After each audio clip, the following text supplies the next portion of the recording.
Well, Israel ordering residents in towns along the Lebanese border to evacuate as tensions continue to intensify.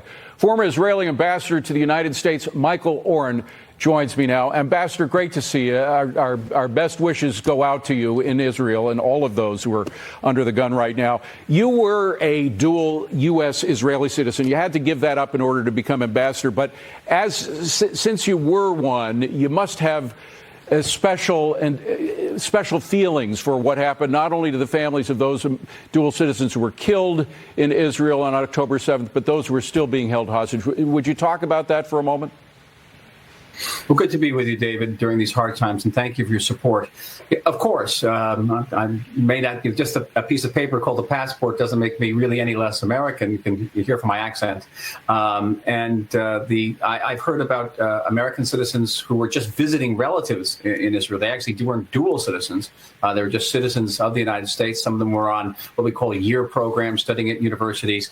Some of those children, some of the kids, the young people who were at that rave concert where these terrorists simply shot 260 young people to death and tortured and raped and mutilated a great many others. Among them are Americans, and they have the hostages. Now, generally speaking, we don't know a lot about the hostages. During the day, I visit families of the parents of the hostages, and the amount of information they have is entirely minimal. Just a sort of a freak thing happened. There's 203 hostages. I visited one mother whose daughter was held hostage, and the next day Hamas released one video and all the hostages. They released a video of this young woman, and the reason they released it was because she was a dual Israeli-French citizen, and Hamas was sending a message. Not to the mother, sending a message to the president of France.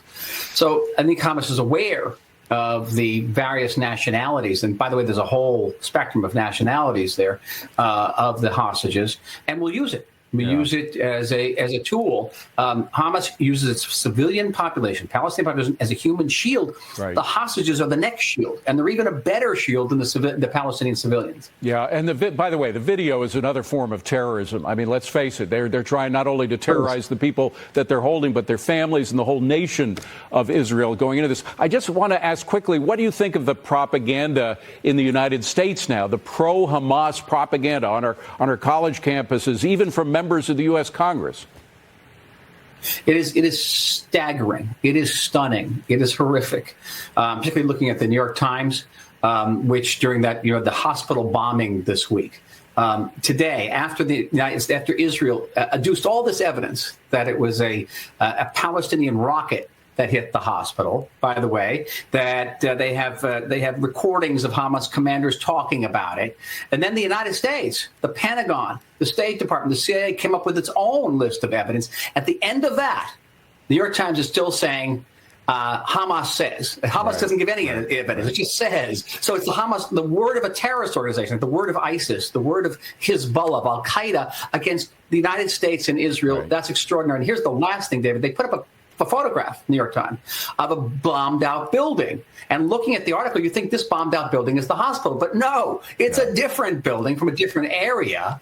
And the bomb, the Hamas rocket, didn't even hit the hospital, it hit the parking lot. I mean, really? Yeah. This is extraordinary. Very quickly, we're running out of time. I got to ask you about Israel and whether or not you've received any pressure from the United States not to go into Gaza. Everybody's been awaiting this attempt to make an incursion into Gaza to kill Hamas out. Any pressure from the U.S. on that front?